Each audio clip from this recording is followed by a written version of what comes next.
दिल्ली के रामलीला मैदान से बड़ा ऐलान हुआ है और इसको लेकर एक बड़े आंदोलन की घोषणा हुई है। तैयारी शुरू हो गई है और कल जिस तरीके से बड़ी संख्या में लोग वहां जुटे हैं, उसके बाद अब इस मुद्दे पर सरकार और चुनाव आयोग बुरी तरीके से घिरे नजर आ रहे हैं। और दूसरी ओर कर्नाटक में अलंद सीट पर इसको लेकर कानूनी कार्रवाई भी शुरू हो गई है। वहां की कर्नाटक पुलिस की एसआईटी जो अलंद विधानसभा में नाम वोटर लिस्ट से जो हटाए गए नाम थे उनकी जांच कर रही थी, उसने एक लंबी चौड़ी 22,000 पन्नों की चार्जशीट फाइल की है। यानी इसको लेकर अब ये चुनाव आयोग पर कानूनी कार्रवाइयां भी शुरू हो गई हैं। और इधर संसद में काफी हंगामा मचा हुआ है और हंगामे की वजह है कि सत्तारूढ़ पार्टी के सदस्य सोनिया गांधी से माफी मांगने की मांग कर रहे हैं, राहुल गांधी से माफी मांगने की मांग कर रहे हैं, इसलिए कि कुछ लोगों ने वहां प्रधानमंत्री नरेंद्र मोदी के लिए आपत्तिजनक बातें की थी। क्या की थी उस पर भी हम लोग चर्चा करेंगे, लेकिन किस तरीके से संसद में जहां ये मुद्दा उठाया जा रहा है कि 500 के ऊपर AQI पार कर गया है दिल्ली एनसीआर का, उस पर तत्काल चर्चा हो, उसके लिए सरकार कोई कदम उठाए। लोग हांफते हुए और खांसते हुए संसद भवन में भी पहुंच रहे हैं, तमाम सांसद, और दिल्ली एनसीआर में रहने वाले करोड़ों लोग इस समय उनके सामने सांस का संकट है, पर उस पर चर्चा कराने को सरकार तैयार नहीं हो रही है, उस पर चर्चा नहीं हो रही है। और संसद में किस तरीके से हंगामा हुआ है वो हम दिखाने की कोशिश करेंगे। और संसद के दोनों सदनों की कार्यवाही आज जब शुरू हुई तो उसको रोक दिया गया, और क्योंकि हंगामा कर रहे थे सत्तारूढ़ पार्टी के लोग। किस मुद्दे पर कर रहे थे उसको भी हम लोग बताएंगे, लेकिन हंगामा करने का सीधा सीधा मकसद जो विपक्षी नेता कह रहे हैं कि जरूरी मुद्दों पर चर्चा से भागना, क्योंकि दिल्ली में भी और केंद्र में भी सरकार है भारतीय जनता पार्टी की, और वो कोई ठोस रणनीति प्रदूषण को, वायु प्रदूषण को रोकने की नहीं बना पा रही है, इसलिए वो किसी भी तरीके से संसद नहीं चलने देना चाहती है। एक बार रुक करेंगे, देखेंगे क्या कुछ हुआ है लोकसभा में भी और राज्यसभा में भी, दोनों सदनों में किस तरह से सत्तारूढ़ पार्टी के लोगों ने सदन को चलने से रोकने की कोशिश की।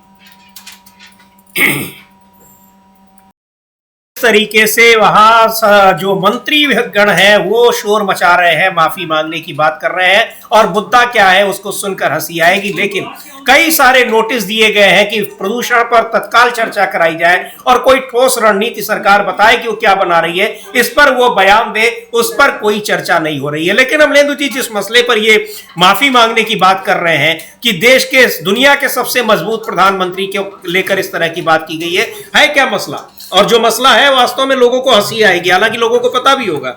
मसला ये है समीर जी कि दुनिया का जो सबसे मजबूत प्रधानमंत्री है जी, वो जयपुर की किसी एक साधारण सी महिला के एक बयान से इतना ज्यादा घबरा जाता है कि विदेश चला जाता है। ये मसला है जी। मसला ये है कि जयपुर ग्रामीण की महिला कांग्रेस की अध्यक्ष है कोई मंजू लता राणा, उन्होंने किसी यूट्यूबर के साथ बातचीत करते हुए कह दिया कि मोदी तेरी कब्र खुदेगी, और जाने क्या क्या, आज नहीं तो कल खुदेगी, इस तरह की कोई बात कह दी। उसको लेकर इतना हंगामा मचाया जा रहा है। अब वो बेचारी मंजू लता राणा ने किस संदर्भ में कहा, क्यों कहा, ये तो पता नहीं, और वास्तव में वो कब्र खोदना चाहती थी कि नहीं चाहती थी। लेकिन ये बीजेपी के किरण रिजिजू से लेकर और तमाम ये सब तो कब्र यही खोदने में तुल गए। राज्यसभा में जेपी नड्डा भी यही कह रहे हैं, राज्यसभा में जेपी नड्डा, तो ये लोकतंत्र की कब्र खोदने पे लग गए हैं, जुटे हुए। मतलब 70 सालों में पहली बार है कि संसद में खड़े होकर सत्ता पक्ष के मंत्री जो हैं वो इस तरीके से हंगामा कर रहे हैं जी। ये 70 सालों में पहली बार, तो 70 सालों में पहली बार जो कीर्तिमान बनाए जाते हैं वो ये कीर्तिमान भी बताए जाते हैं। लेकिन जो असली चिंता है वो ये है कि कल कांग्रेस ने, खासतौर से राहुल गांधी ने साफ तौर पे बीजेपी की छुट्टी का ऐलान कर दिया। जी हाँ। और राहुल गांधी साफ तौर पे कहा कि इनको जाना होगा, इनकी चोरी पकड़ी गई है, इन्हें मालूम है, इसलिए अमित शाह के आपने देखे थे हाथ कैसे कांप रहे। जी हाँ। तो ये जो राहुल गांधी ने कहा, और उसके बाद खड़गे जी ने जिस तरीके से कहा, मतलब पूरे कांग्रेस ने एक तरीके से चेतावनी जो थी वो साफ तौर पर बीजेपी को दे दी कि आपकी चोरियां पकड़ी जा रही हैं। राहुल गांधी ने साफ तौर पर कहा कि इनके डीएनए में चोरी है। तो अब वो डीएनए में चोरी जो राहुल गांधी ने देश को बता दी, तो घबराहट तो उससे मची हुई है। अब कब्र खोदने पे यहाँ लग गए सब लोग जो थे लोकतंत्र के बीजेपी वाले। तो ये है, तो इसको लेकर जो है हंगामा मचाया जा रहा है। जी बिल्कुल, इसको लेकर हंगामा मचाया जा रहा है। लेकिन एसआईआर पे किस कदर सरकार घिरी है और उसका चुनाव आयोग के खिलाफ कानूनी कार्रवाइयां भी शुरू हो गई है, उस पर भी बात करेंगे। लेकिन राज्यसभा में किस तरीके से हंगामा हुआ सत्ता पक्ष के लोगों ने ही और मंत्रियों ने, उसको भी देखें जिस तरह से लोकसभा में हुआ, और वहां भी फिर कार्यवाही को स्थगित करना पड़ा। तो देखते हैं राज्यसभा में किस तरह से यह हंगामा करने की कोशिश की गई। किया और जैसे लोकसभा की कार्यवाही स्थगित हुई वहां भी कार्यवाही स्थगित हो गई 12 बजे तक के लिए। लेकिन ये सबसे बड़ा सवाल है कि एसआईआर पर सरकार किस कदर गिरी हुई है। संसद में जब चर्चा भी हुई तो उस पर सरकार का कोई जवाब उस तरह से नहीं आया। जो सवाल थे, जो मुद्दे थे, उनका जवाब कोई नहीं आया। लेकिन अब सरकार के खिलाफ सड़कों पर भी चुनाव आयोग और सरकार दोनों के खिलाफ सड़कों पर उतरने का जिस तरह से ऐलान किया गया है और यहां कानूनी कार्रवाई भी चुनाव आयोग के खिलाफ शुरू हो गई है, वो एक उसके लिए मुश्किल पैदा करने वाली है। सुनते हैं कल की रैली में राहुल गांधी ने क्या कहा, चुनाव आयोग किस तरह से काम कर रहा है और गृह मंत्री अमित शाह पर उन्होंने जबरदस्त निशाना साधा। बिल्कुल, गृह मंत्री अमित शाह पे बहुत जबरदस्त निशाना साधा और साफ तौर पर उन्होंने कहा कि आपने देखा कि उनके हाथ कैसे कांप रहे थे और ये कांप इसीलिए रहे थे कि चूंकि लगता है कि अब उनकी चोरी पकड़ी गई है। ये राहुल गांधी ने साफ तौर पर कहा था समीर जी, और जबरदस्त चुनौतियां थी वहां से दी गई और ज्ञानेश कुमार गुप्ता, सुखबीर सिंह संधू, विवेक जोशी जो तीनों चुनाव आयुक्त हैं उनके लिए भी तो उनका बाकायदा नाम लेकर प्रियंका गांधी और राहुल गांधी ने कहा कि ये जो है मोदी जी के लिए, बीजेपी के लिए चोरी का काम, वोट चोरी का काम कर रहे हैं। ये सीधा सीधा खुला आरोप लगाया। 70 सालों में पहली बार है समीर जी की किसी संवैधानिक प्रमुख के लिए जो है इस तरीके से सार्वजनिक तौर पर एक रैली में नाम लेकर आरोप लगाए जा रहे हैं कि ये एक दल विशेष का चोर बनकर जो है काम कर रहा है। जी बिल्कुल, एजेंट बनकर उनके लिए काम कर रहा है, यानी सत्तारूढ़ पार्टी के लिए। कभी इससे पहले नहीं हुआ कि चुनाव आयोग पर किसी भी पार्टी ने, उस समय भी विपक्षी पार्टियां रही होंगी, लेकिन इस तरह के आरोप नहीं लगे। न तो आरोप लगे और न ही फिर उसके लिए इतना बड़ा आंदोलन करना पड़ा, इतना बड़ा प्रदर्शन करना पड़ा। सुनते हैं राहुल गांधी को कल की रैली में क्या कुछ कहा उन्होंने।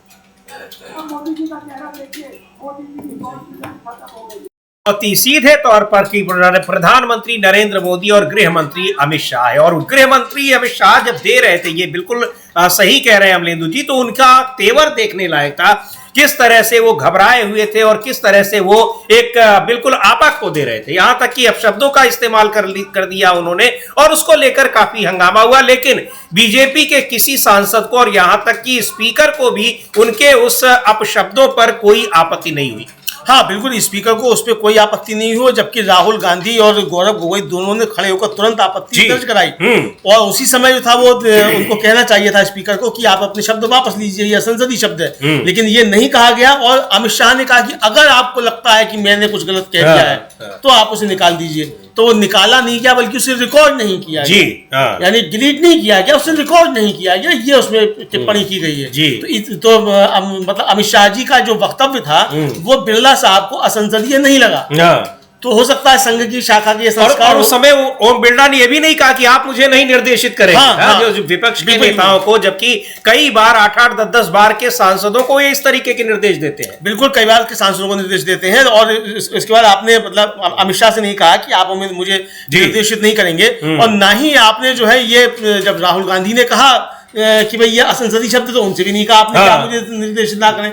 यानी आपने इसको स्वीकार कर लिया कि ये संसदीय शब्द है। तो ये, लेकिन जब काफी प्रतिवाद हुआ तो फिर ये आ गया कि साहब उसको रिकॉर्ड में नहीं लिया। हाँ, या तो कहा जाए कि जब अमित शाह का ही आदेश आ गया कि अब आप इसको चाहें तो हटा सकते हैं, ठीक है। तो अमित शाह का आदेश बिरला जी ने मान लिया, जी, ये समझा जा सकता है। जी बिल्कुल, लेकिन जिस तरह से कल की रैली हुई है उसे लेकर और ज्यादा खलबली मची हुई है सरकार में, भारतीय जनता पार्टी में। बहुत बड़ी रैली। उससे पहले प्रदूषण को देखते हुए दिल्ली सरकार ने ग्रैब 3 और ग्रैब 4 अचानक एक ही दिन में दोनों लागू कर दिए। प्रदूषण तो और ज्यादा बढ़ गया है, लेकिन उसको रोकने के लिए कोशिश की गई। यह आरोप लगाया कांग्रेस पार्टी के नेताओं ने कि ताकि वहां पर लोग न पहुंच सके, लेकिन बड़ी संख्या में लोग वहां पहुंचे। कांग्रेस पार्टी के राष्ट्रीय अध्यक्ष मल्लिकार्जुन खड़गे ने साफ तौर पर कहा कि चुनाव हारे हैं लेकिन हराएंगे भी, पर वोट चोरी के मुद्दे पर हम पीछे हटने वाले नहीं हैं। सुनते हैं एक बार मल्लिकार्जुन खड़गे ने क्या कहा। चुनाव हारने से नहीं होता है, लेकिन एक बड़े आंदोलन का ऐलान किया गया है और इसको लेकर अब निश्चित तौर पर सरकार में खलबली होगी।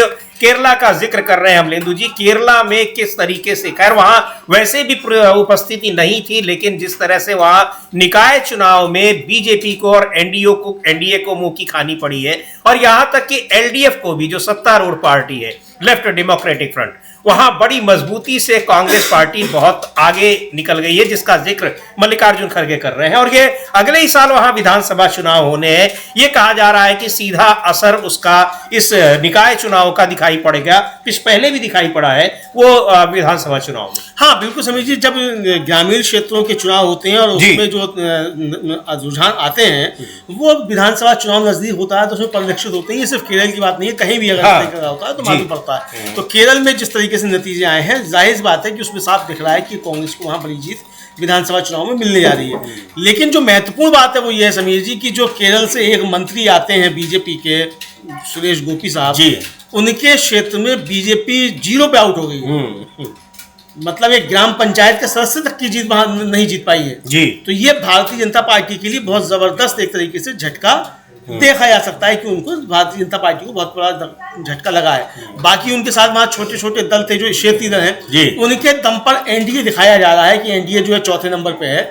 लेकिन अगर आप अकेले बीजेपी की बात करें तो वो 10वें या 11वें नंबर पर दिखाई पड़ेगी फिर जी। यानी निर्दलीय जो है वो अभी भी पूरे एनडीए से ज्यादा वहां जीत कर आए हैं। तो चौथे नंबर पे बीजेपी है और तीसरे नंबर पे निर्दलीय है। पहले नंबर पे कांग्रेस वाला गठबंधन है और दूसरे नंबर पे माकपा वाला गठबंधन है। तो ये बहुत जबरदस्त झटका लगा है। तो यही बात मल्लिकार्जुन खड़गे कहते हुए सुने जा रहे हैं कि आपने अभी केरल में देखा हमने किस तरीके से वहां जीत हासिल की है जी। और महत्वपूर्ण बात समझिए कि वो चुनाव थे वो ना तो ईवीएम से हुए और ना ज्ञानेश कुमार ने कराए जी। तो ये महत्वपूर्ण बात है। कल भी हम लोगों ने इसका जिक्र किया था अपनी ब्रेकिंग में जी, जब नतीजे आ रहे थे उसके केरल के जी, कि भाई ये जो नतीजे आ रहे हैं तो ये चूंकि वहाँ ईवीएम से नहीं हुआ है और ज्ञानेश कुमार ने नहीं कराया है तो नतीजे इस तरीके के आ रहे हैं। अगर ज्ञानेश कुमार से और चुनाव आयोग से लोकसभा चुनाव भी ले लिया जाए तो नतीजे फिर जो जैसे केरल के आए हैं वैसे ही आने लग जाएंगे जी। बिल्कुल, ये प्रियंका गांधी ने भी कहा कल की रैली में, कांग्रेस की सांसद जो है और केरल से ही आती है, वायनाड से प्रियंका गांधी, उन्होंने कहा कि अगर बैलेट पेपर से चुनाव होंगे तो बीजेपी ऐसे ही हारेगी, क्योंकि जिस तरह का माहौल चाहे वो लोकसभा चुनाव में रहा हो या फिर पिछले दिनों जिस तरह जो विधानसभा के चुनाव हुए हैं, तमाम जगहों पर जहां बीजेपी ने क्लीन स्वीप किया है वहां की हकीकत यही थी। यानी वो ईवीएम और चुनाव आयोग की जो मदद है, उसकी जो उसकी जो भूमिका है, उसकी वजह से ये चुनाव जीते गए हैं। सुनते हैं प्रियंका गांधी को क्या कहा उन्होंने। होती है या नहीं, और चुनाव आयोग क्या बैलेट पेपर से चुनाव कराने की सोचेगा या नहीं, लेकिन उसको लेकर अब ये अभियान शुरू हो गया है अमलेंदु जी, और ये बड़ा आंदोलन बनेगा क्योंकि इंडिया गठबंधन पूरा यही मांग कर रहा है। कल की रैली भले कांग्रेस पार्टी की थी, बहुत बड़ी थी, लेकिन इंडिया गठबंधन की अगर बात करें तो पूरे गठबंधन की का यही कहना है, एसआईआर को लेकर, चुनाव आयोग की भूमिका को लेकर, ईवीएम को लेकर और जिस तरह से जो दोनों के बीच का जो गठजोड़ है उसको लेकर। हाँ बिल्कुल समझिए, पूरे एनडीए मतलब पूरे इंडिया गठबंधन का यही कहना है और सब इस पे एकजुट नजर आ रहे हैं। अखिलेश यादव से लेकर और मनोज कुमार झा तक जो है वो इसके समर्थन में अपनी बात कहते हुए सुनाई दे रहे हैं। अवधेश प्रसाद जो अयोध्या से सांसद हैं वो भी यही बात कहते हुए नजर आ रहे हैं। मनोज झा ने तो साफ तौर पर कहा है कि लोकतंत्र में चुनावी प्रक्रिया के लिए समान अवसर जरूरी है। क्या वह समान अवसर बनाए रखा गया है? अगर समान अवसर नहीं है तो चुनाव स्वतंत्र और निष्पक्ष कैसे हो सकते हैं? लोकतंत्र में किसी भी पद पर बैठे किसी व्यक्ति को छूट नहीं मिलनी चाहिए।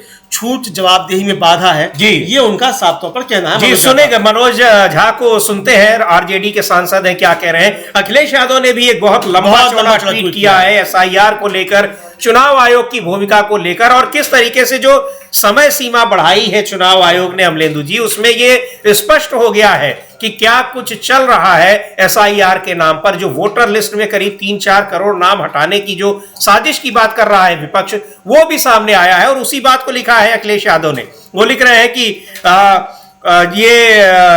उत्तर प्रदेश के मुख्यमंत्री जी स्वयं कह रहे हैं कि 4 करोड़ मतदाता एसआईआर के दौरान वोटर लिस्ट में शामिल नहीं किए गए हैं। उनमें से 85-90% भाजपा के वोटर हैं। इसका मतलब तो यह हुआ कि पीडीए प्रहरी के चौकन्ने रहने से एसआईआर में भाजपाइयों का मन माफिक जुगाड़ नहीं हो पाया। दूसरा मतलब यह हुआ कि वोटर लिस्ट में साक्ष्यों के अभाव में हटाए गए 85 से 90% वोटर भाजपा के निकले, मतलब सारी गड़बड़ी भाजपा के वोटर कर रहे थे। तीसरा मतलब यह हुआ कि मुख्यमंत्री जी के अनुसार अगर 4 करोड़ मतदाता में यदि कम भी माने तो 85% मतलब 3,40,00,000 मतदाता कम हो गए जो भाजपा के मतदाता थे। चौथा मतलब गणितीय निष्कर्ष के रूप में यह निकला कि यूपी के आगामी विधानसभा चुनाव में 403 सीटों पर भाजपा के कुल 3,40,00,000 मतदाता कम हो गए। पांचवा मतलब यह हुआ कि ये 3,40,00,000 मतों को 403 सीटों से भाग दिया जाए तो प्रत्येक सीट पर भाजपा को करीब 84,000 वोटों का नुकसान हो गया है, जो दरअसल जायज वोटर नहीं थे।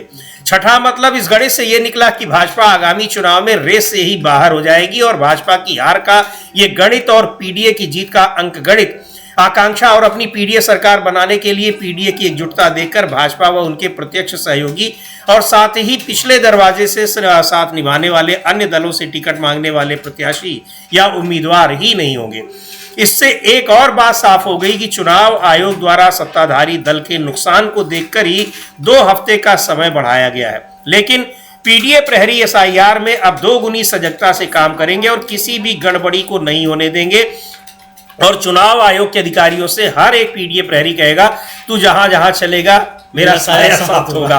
ये ट्वीट किया है। लेकिन बड़ी महत्वपूर्ण बात है अमलेंदु जी कि जो ये पीडीए प्रहरी की बात कर रहे हैं, बाकायदा निगरानी कर रहे थे इस पूरी प्रक्रिया की कि जिस तरह से बिहार में किया गया है वो यहां ना होने पाए। आप याद करिए लोकसभा चुनाव के दौरान भी अखिलेश यादव ने कहा था समाजवादी पार्टी के कार्यकर्ताओं को कि आप लोग ये मत सोचिए कि वोटिंग के बाद आपकी जिम्मेदारी खत्म हो गई है, बल्कि आपकी जिम्मेदारी तभी शुरू हुई है, बढ़ गई है, इसलिए कि आपको निगरानी रखनी है मशीनें कहां जा रही हैं, क्या हो रहा है और जहां पर स्ट्रांग रूम में ये मशीनें बंद है उसकी निगरानी करनी है। उसका नतीजा भी दिखाई पड़ा और इसी तरीके से ये जो पीडीए प्रहरी इनके लगे हुए थे, तो उसका मतलब कि अब सत्तारूढ़ पार्टी खुद ही कह रही है कि इतने हमारे नहीं हो पाए, काट दिए गए, यानी इतने वोट उनके बढ़ते अगर ये सब ना होता तो। हाँ, इसका मतलब अखिलेश यादव साहब कह रहे हैं कि इसका मतलब 3,40,00,000 फर्जी मतदाता बीजेपी के थे हाँ। जो नाम कट गए हैं। हाँ। अगर एसआईआर जो शुद्धिकरण हो रहा है तो 3,40,00,000 बीजेपी के फर्जी वोटर कट गए फिर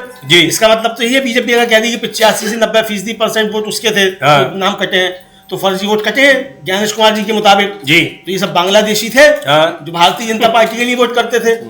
85 से 90% जो वोट कटे हैं, तो ये अखिलेश यादव का अपना उसका एक आकलन है, मतलब बीजेपी के बयान को लेकर। हाँ। लेकिन समीर जी एक बात निश्चित तौर पे है कि एसआईआर के जरिए गड़बड़ियां करने की कोशिशें हो रही हैं, ये बात पूरा विपक्ष कह रहा है और जनता भी इस बात को अच्छे तरीके से समझ रही है और लक्ष्य करके वोट काटे जा रहे हैं, ये आरोप साफ तौर पे लग रहे हैं, ये देखने में आता है। लेकिन आज जिस तरीके से बीजेपी के तमाम लोग जो थे समीर जी लोकतंत्र की कब्र खोदने पर लग गए संसद के अंदर कि साहब कांग्रेस की किसी नेतानी ने जो है वो कुछ कह दिया है मोदी जी के लिए, उसको लेकर वो बहुत एक तरह से कहा जाए अक्षम्य अपराध बीजेपी के लोग कर रहे हैं। हम लोग एक बार फिर वो दिखाएंगे कि किस तरीके से किरण रिजिजू और किस तरीके से जेपी नड्डा दोनों जो थे वो सदन में हंगामा कर रहे थे और लोकतंत्र की कब्र खोद रहे थे। जी बिल्कुल, एक बार देखते हैं क्या कुछ कहा लोकसभा में भी और राज्यसभा में जेपी नड्डा ने और लोकसभा में किरण रिजिजू क्या कुछ कह रहे हैं, संसद की कार्यवाही को कैसे बाधित कर रहे हैं और आखिरकार कार्यवाही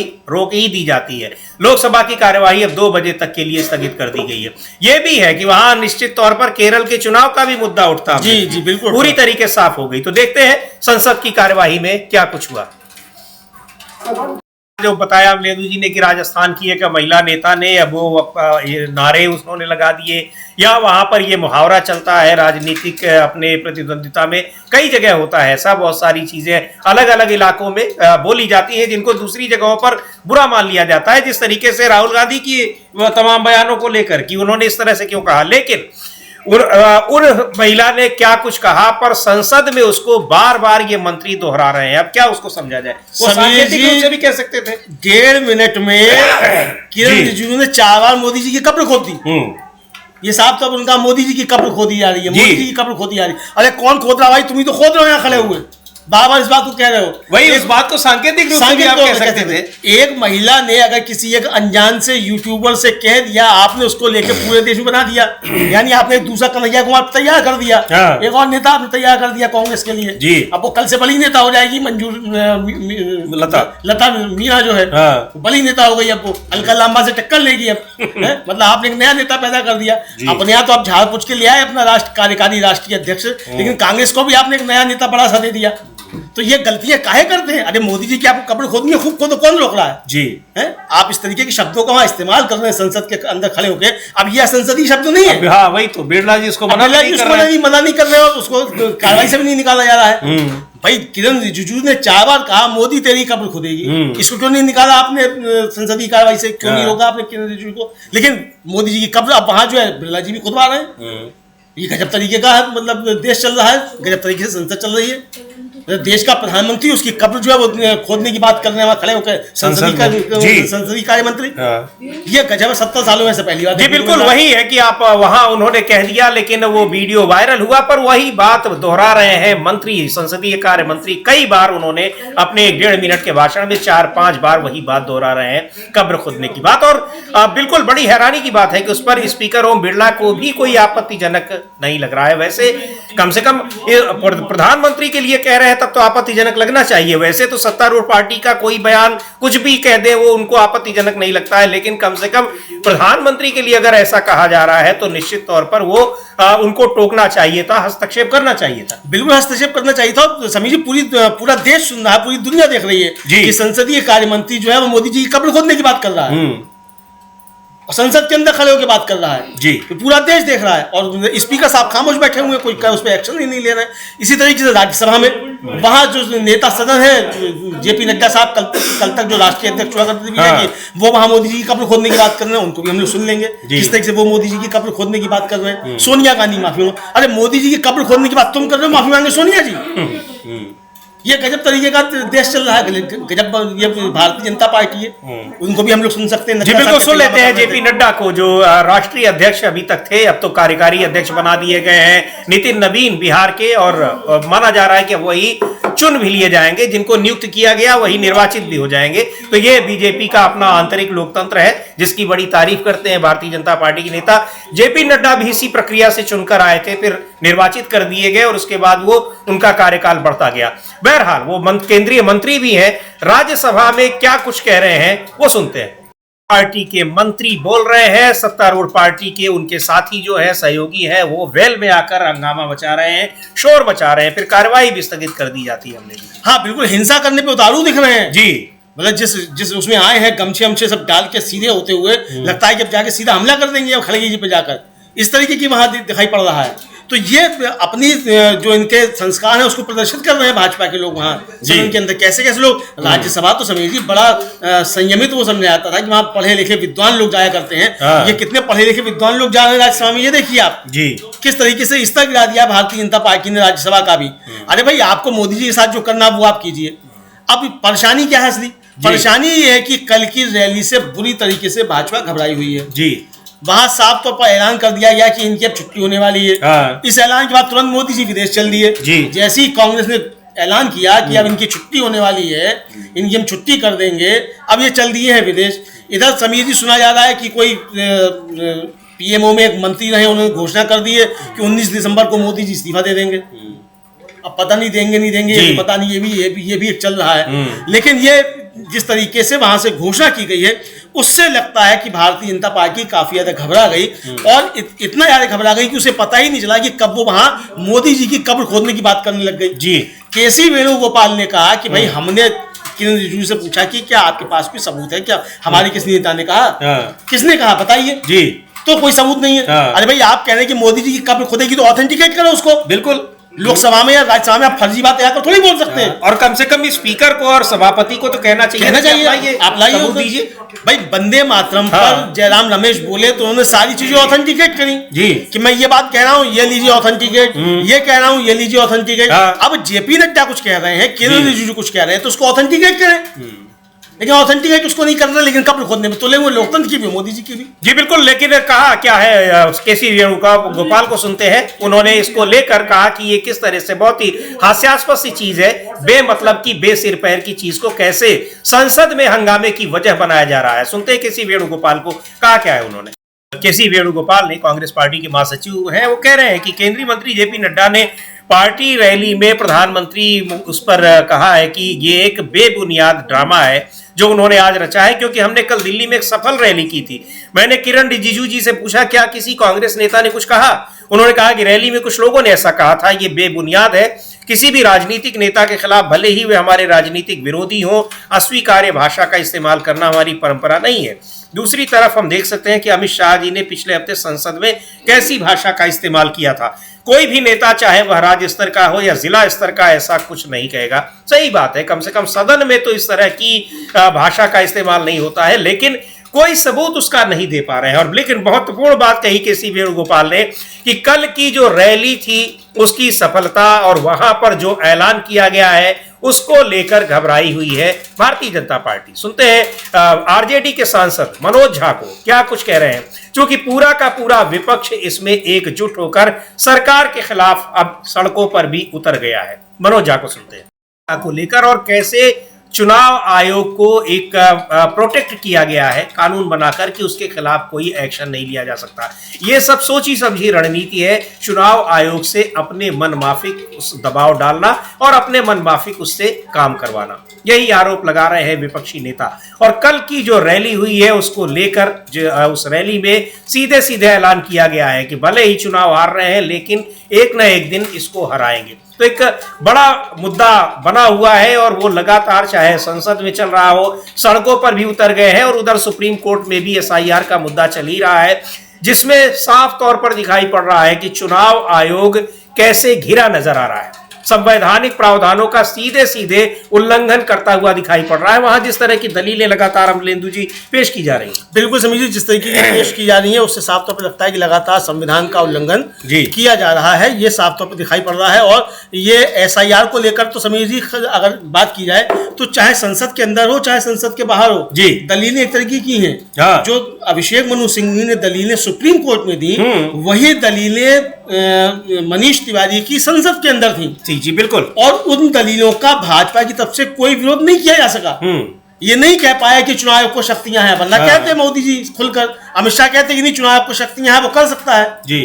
तो जैसे ये कहते वैसे अमित शाह जी अपनी शक्तियों पर तुरंत हथौड़ी चला देते, कैसे चला देते जी, संसद की शक्तियों पे चला देते। तो चूंकि आप ये नहीं कह सकते तो ऐसा हुआ वैसा हुआ, पहले ऐसे हुआ करता था, पैसा हुआ करता था, ये सारी बातें कहने लग गए। इधर कल जिस तरीके से घबरा कर, समीर जी देखा जाए तो घबरा कर ही है कि कांग्रेस की रैली से आप घबरा गए तो आपने तुरंत अपना एक झाड़ पोंछ के कार्यकारी अध्यक्ष ले आए। अरे भाई कार्यकारी क्यों लेके आए हैं, तो इतने लंबे समय के बाद आप कार्यकारी लेकर आए तो पूर्ण अध्यक्ष से बना देते। लेकिन अगर आप कार्यकारी लेकर के आए हैं तो आपने नड्डा साहब की छुट्टी क्यों कर दी जी, ये बताइए। तो नड्डा साहब क्या बेकार हो गए थे, अक्षम हो गए थे, काम नहीं कर पा रहे थे, या हिरेन जोशी के कहने से हटा दिए गए जी।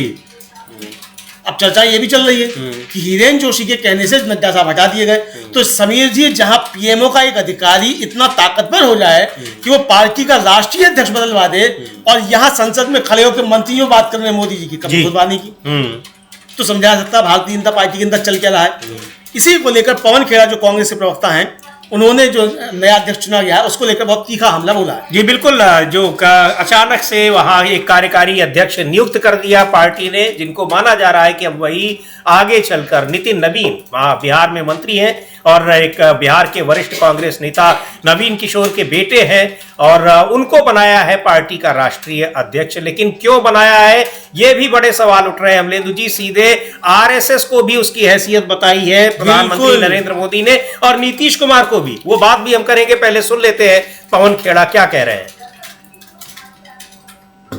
एक डमी अध्यक्ष वहां पर जैसे जेपी नड्डा थे, और जेपी नड्डा तो अध्यक्ष की हैसियत से जब जाते थे तो उनको तो गृह मंत्री अमित शाह पीछे कर देते थे अमलेंदु जी। कई सारे विजुअल्स उस तरह के देखे गए, और प्रधानमंत्री मोदी और गृह मंत्री अमित शाह के पीछे ही नड्डा चलते थे, जबकि पार्टी का अध्यक्ष होने के नाते पार्टी की बैठकों में उनको सबसे आगे होना चाहिए। लेकिन अगर वो बढ़ने की कोशिश भी करते थे तो उनको धकेल दिया जाता था पीछे। अब समीर जी ये देखिए कि जितने भाजपा के नेता हैं वो सब बधाई किसको दे रहे हैं, मोदी जी को जी, कि साहब वो कार्यकारी अध्यक्ष मोदी जी ने चुन लिया। यानी मोदी जी पार्टी से बड़े हो गए, पार्टी बची नहीं। तो ये तो बीजेपी के जो आम कार्यकर्ता हैं उनके लिए सोचने का विषय होना चाहिए कि मोदी जी तो पार्टी को हेम कर रहे हैं। इसका मतलब जी, अगर बधाइयां मोदी जी को मिल रही है कि जब उन्होंने कार्यकारी अध्यक्ष चुन दिया, तो समझा जा सकता है कि मोदी जी पार्टी से बड़े हो गए। तो ये साफ तौर पर समझा जा सकता है कि मोदी जी किस तरीके से बीजेपी को लील गए हैं। यही शब्द इस्तेमाल किया जाए तो मुझे लगता है असंसदीय शब्द नहीं होगा ये, चूंकि जिस तरीके से चल रहा है मोदी जी का वर्चस्व। लेकिन समीर जी यहाँ ये भी कहा जा रहा है कि ये हिरेन जोशी और अमित शाह की लड़ाई थी, हाँ। उसमें अमित शाह हार गए हैं, हिरेन जोशी जीत गए हैं। हाँ। इस तरीके की कॉन्स्पिरेसी थ्योरीज चल रही हैं। अब ये पता नहीं सच है या गलत है, हमें नहीं मालूम, लेकिन कॉन्स्पिरेसी थ्योरीज जो हैं ये चल रही हैं कि हिरेन जोशी जो जीत गए हैं और अमित शाह हार गए हैं। चूंकि आरोप ये लग रहे हैं कि हिरेन जोशी वहां बैठकर पीएमओ में अमित शाह जी के खिलाफ जो थे रणनीतियां बनाया करते थे जी, और नड्डा साहब जो है उसी की भेंट चढ़ गए हैं, ये कहा जा रहा है। और मोदी जी ने इस नितिन नवीन के जरिए आरएसएस को भी औकात दिखाई है, हाँ। और अमित शाह जी को भी कद उनका छोटा कर दिया, और नीतीश कुमार को भी, क्योंकि नीतीश कुमार के खिलाफ पोस्टर जो है, हाँ। वो इन्हीं ने लगवाए थे, और तब जो थे नीतीश कुमार ने अपना जिना कैंसिल कर दिया था, वो आप बताएंगे पूरी जी बिल्कुल। वो 2010 की जो घटना है जिसमें वहां प्रधानमंत्री मोदी के साथ हाथ पकड़कर तस्वीरें छपवाई थी, वहां गए हुए थे, और उसके बाद नीतीश कुमार बड़े नाराज हुए। वो अखबारों का विज्ञापन इन्हीं नितिन नवीन ने छपवाया था, और कहा जाता है कि वो उस समय गुजरात के मुख्यमंत्री थे नरेंद्र मोदी, उन्हीं के कहने पर छपवाया गया था। नीतीश कुमार इतने खफा हुए, इतने नाराज हुए कि जो बीजेपी के नेताओं को उन्होंने डिनर पार्टी दी थी वो कैंसिल कर दी। तो खैर वो पुरानी बात है, अब तो तब नीतीश कुमार नरेंद्र मोदी के पास भी नहीं आते थे। उनको प्रधानमंत्री पद का उम्मीदवार घोषित किया जब बीजेपी ने, तो उन्होंने एनडीए से अपना नाता ही तोड़ लिया। लेकिन अब तो पूरी सरकार ही उन्होंने सौंप दी है भारतीय जनता पार्टी को जी। और समीर जी, ये जो पर्व जो है वो कतरे गए हैं सम्राट चौधरी के भी। जी हाँ सम्राट चौधरी का चेहरा देखिए, जब वो बधाई दे रहे हैं मोदी जी को नितिन नवीन को चुने जाने पे, क्योंकि अभी तक सम्राट चौधरी खुद को थे वो नीतीश कुमार का उत्तराधिकारी समझ रहे थे। वहां संकेत दे दिया गया जी कि नहीं, अब सम्राट चौधरी नहीं, नितिन नवीन बड़े नेता हैं। तो ये बीजेपी के अंदर जो चल रहा है समीर जी, ये सब देखने में आ रहा है क्या क्या चल रहा है, क्योंकि सम्राट चौधरी भी अमित शाह के नजदीकी समझे जाते हैं। जी हाँ। तो अमित शाह के नजदीकियों को संदेश देना जो इसके जरिए शुरू किया गया है, जेपी नड्डा से लेकर और सम्राट चौधरी तक। जी बिल्कुल बिल्कुल। लेकिन कुछ भी है, पर यह कहा जा रहा है कि अचानक यहाँ पर जिस तरीके से लाया गया कार्यकारी अध्यक्ष, कई सारे सवाल खड़े कर रहा है। लेकिन कार्यकारी अध्यक्ष को लेकर जो बातें सामने आ रही हैं वो यही कहा जा रहा है विपक्ष की तरफ से कि ये एक डमी अध्यक्ष है। समाजवादी पार्टी के सांसद हैं राजीव राय, उनको सुनते हैं क्या कहा उन्होंने बीजेपी के नए कार्यकारी अध्यक्ष को लेकर। अब डमी अध्यक्ष जो भी होंगे वो अपने फैसले नहीं बल्कि केंद्रीय नेतृत्व यानी प्रधानमंत्री मोदी के इर्द गिर्द उनके इशारे पर काम करने वाले होंगे। खैर जो कुछ भी होगा, लेकिन पिछले अभी निवर्तमान अध्यक्ष हैं जेपी नड्डा, उनका तो कार्यकाल बिल्कुल उसी तरीके से था, ये सामने दिखाई पड़ता रहा। और इधर एक बड़ी खबर ये भी आ रही है, मनरेगा का नाम तो बदल ही दिया था सरकार ने, अब मनरेगा को ही बदलकर, उस कानून को ही बदलकर एक नया कानून लाने की तैयारी हो रही है। व्हिप जारी किया गया है बीजेपी के सभी नेताओं को, लेकिन बीजेपी के सभी नेताओं को व्हिप तो जारी किया गया है, पर प्रधानमंत्री तो नहीं रहेंगे अमलेंदु जी 15 से 19 तक, वो तो जा रहे हैं विदेश। हाँ, तो व्हिप का उल्लंघन करेंगे मोदी जी। जी मोदी जी व्हिप का उल्लंघन करेंगे, ये समझा जा सकता है। तो अब जो चीफ व्हिप है वो मोदी जी को नोटिस इशू करते नहीं इशू करते, ये देखा जाएगा जी। लेकिन समीर जी, ये पहले तो खत्म किए, पहले तो नाम बदला गया मनरेगा का, और मनरेगा का नाम बदला जब गया तो उसका पूज्य बापू कर दिया गया। तो बंगाल से आवाज उठी कि ये गुरुदेव रविन्द्रनाथ टैगोर को अपमानित करने का प्रयास है, क्योंकि महात्मा गांधी को महात्मा की उपाधि जो थी गुरुदेव रविन्द्रनाथ टैगोर ने दी थी। तो उससे घबरा गए, तो पूरी उसका ही नाम बदल दे रहे हैं, योजना का ही। अब नया कानून लेकर आ रहे हैं, और उसका नाम जो दिया गया है समीर जी, वो नाम बड़ा गजब का नाम दिया गया है। हाँ। जैसे वो था ना, वो नारी शक्ति बंधन अधिनियम जाने क्या था समझ में नहीं आया गया था, उसी तरीके से इसको दिया गया है। और इसका जो नाम दिया गया है वो होगा विकसित भारत गारंटी फॉर रोजगार और आजीविका मिशन ग्रामीण विधेयक 2025। अब ये इसका नाम जो है वो दिया गया होगा, जो विकसित भारत 2047 के राष्ट्रीय नजरिए के मुताबिक जी। अब ये 2047 का राष्ट्रीय नजरिया क्या है वो पता नहीं, क्या है, क्या नजरिया है 2047 में क्या होगा क्या नहीं होगा। लेकिन अब ये तैयारी शुरू कर दी है मनरेगा को हटाने। पहले तो कहा था मोदी जी ने संसद में खड़े होकर कि नहीं मैं तो इसको रखूंगा, ये तो कांग्रेस की असफलता का मोन्यूमेंटल है, उसका ये गाजे बाजे के साथ करूंगा, ऐसे हाथ बजा के कहा था। और अब जो है उसको खत्म कर रहे हैं, नया कानून लेकर आ रहे हैं। तो भाई काहे नया कानून लेके आ रहे हैं, गाजे बाजे के साथ उसको रखिए मोदी जी। नाम भी बदलने की जरूरत नहीं है। तो लेकिन अब घबराए हुए हैं, तो ये साफ देखने में आ रहा है कि अब किस तरीके से चीजें बदली जा रही हैं। इधर प्रदूषण को लेकर समीर जी, आज कांग्रेस के कई सांसदों ने लोकसभा में काम रोको प्रस्ताव का नोटिस दिया, जी। मनिकम टैगोर ने और विजय ने और एक और सांसद ने, उन्होंने दिया, लेकिन उस पर चर्चा नहीं हुई। प्रियंका गांधी ने भी कहा कि हम चाहते हैं कि इस पर गंभीर और जी हाँ, और पिछले दिनों राहुल गांधी ने कहा, और तो कहा भी था किरण रिजिजू ने कि हाँ हम इस पर चर्चा कराएंगे। लेकिन ये जो एसआईआर को लेकर जो कल रैली हुई अमलेंदु जी, इसका असर दिखाई पड़ रहा है। वो चाहे ये नाम मनरेगा को लेकर अचानक ये फैसला आया है, क्योंकि इसके पहले इसकी कोई सूचना नहीं थी, और अब सदन का सत्र भी समाप्त होने वाला है इसी हफ्ते। इसमें क्या कुछ कहेंगे? सीपीएम के सांसद हैं अमरा राम, उन्होंने भी इसको लेकर बड़ा हमला बोला है कि कैसे एसआईआर के जरिए भारतीय जनता पार्टी से मिलकर चुनाव आयोग क्या कुछ कर रहा है, और बैलेट पेपर से अब चुनाव कराने की मांग बहुत जोर पकड़ रही है। सुनते हैं सीपीएम के सांसद अमरा राम को क्या कह रहे हैं। और इसको लेकर जो कल की रैली, और रैली भले कांग्रेस पार्टी की थी, लेकिन इसको लेकर पूरा विपक्ष, इंडिया गठबंधन एकजुटता के साथ सरकार के खिलाफ, चुनाव आयोग के खिलाफ दिखाई पड़ रहा है। बिल्कुल समीर जी, पूरा इंडिया गठबंधन जो है वो चुनाव आयोग के खिलाफ और इस सरकार के खिलाफ एकजुट दिखाई पड़ रहा है, और एसआईआर को लेकर जबरदस्त तरीके से तैयारियां चल रही हैं। और सीधे सीधे ये कहा जा रहा है कि भारतीय जनता पार्टी जो है वो उसके एजेंट के तौर पे चुनाव आयोग काम कर रहा है, ये खुले तौर पे कहा गया। और कल तो रैली में बाकायदा तीनों चुनाव आयुक्तों के नाम लेकर जो थे वो नारे लगे कि ये सब वोट चोरी में नरेंद्र मोदी का, बीजेपी का साथ देना है। जी सुन सकते हैं हम लोग कि अमरा राम जो है वो माकपा के सांसद हैं, राजस्थान से आते हैं जी। उन्होंने एसआईआर को लेकर क्या बात कही, और साफ तौर पर कहा है कि बिहार में पहले 65 लाख नाम काट दिए गए, अब पूरे देश भर में जो नाम काटने की तैयारी। जी बिल्कुल, सुनते हैं सीपीएम के सांसद अमरा राम। मुद्दा है अमलेंदु जी एसआईआर को लेकर, और अमरा राम जी से, सीपीएम के सांसद है, राजस्थान से आते हैं, बार बार उस मुद्दे को उठा रहे हैं।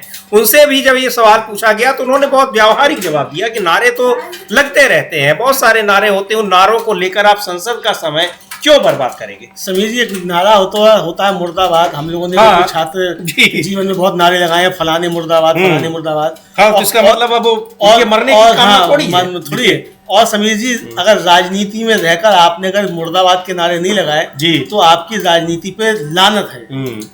मतलब आपके अंदर फिर जज्बा है ही नहीं जनता के लिए कुछ करने का, क्योंकि वो नारों के जरिए ये बताया जाता है कि हम जो है, हमारा सोचना कुछ और है, और जो सत्ता में बैठा हुआ व्यक्ति है उसका सोचना कुछ और है, उसके खिलाफ लड़ने का हमारे अंदर जज्बा है जी। तो जज्बे की बात होती है। हालांकि जैसे किरण रिजिजू साहब या जेपी नड्डा साहब आज कब्र खोदने की बातें कर रहे थे, दोनों मंत्रियों को इस तरीके की कब्र खोदने की बातें नहीं करनी चाहिए। संसद के भीतर जो है प्रधानमंत्री को लेकर, चाहे प्रधानमंत्री कब्र खोदने की बात करें, चाहे आप लोकतंत्र की कब्र खोद रहे हो, किसी की भी आप कब्र खोद रहे हो, तो ये कब्र खोदने वाली इन मंत्रियों को नहीं करनी चाहिए थी। लेकिन आज बीजेपी के मंत्रियों ने बहुत ही अशोभनीय आचरण जो है वो दोनों सदनों में किया है समीर जी। बिल्कुल, और इसको लेकर प्रियंका गांधी ने कहा है, क्या कुछ कहा है कि ये नारे किसने लगाए, कौन लगाए, कोई बताए तो। यही केसी वेणुगोपाल भी कह रहे थे कि आप दीजिए सदन में, वो आप प्रूफ रखिए किसने कहा है। प्रियंका गांधी को सुनते हैं, इस नारे को लेकर क्या कह रही है। मुद्दों पर चर्चा से भटकाने की कोशिश, और सरकार खुद ही नहीं चाहती कि संसद चले। वहां पर क्वेश्चन आवर में संसद के जो सत्तारूढ़ पार्टी के लोग उसको व्यवधान डाल रहे हैं, और जब उनसे कहा गया कि आप लाइए, प्रूफ लाइए किसने कहा है, तो उसको नहीं दिखा रहे हैं, पर संसद को चलने से रोक रहे हैं। लेकिन एसआईआर के मुद्दे पर जिस तरीके से अब सरकार गिरी हुई है, कल की जो कांग्रेस पार्टी की रैली रही है, वोट शोर गति छोड़, उसको लेकर अब चुनाव आयोग गिरा हुआ है, सरकार गिरी हुई है, और इधर विपक्ष एक बड़े आंदोलन की तैयारी में लगा हुआ है। निश्चित तौर पर यह मुद्दा आने वाले दिनों में न तो सरकार का पीछा छोड़ने वाला है और न ही चुनाव आयोग का। क्या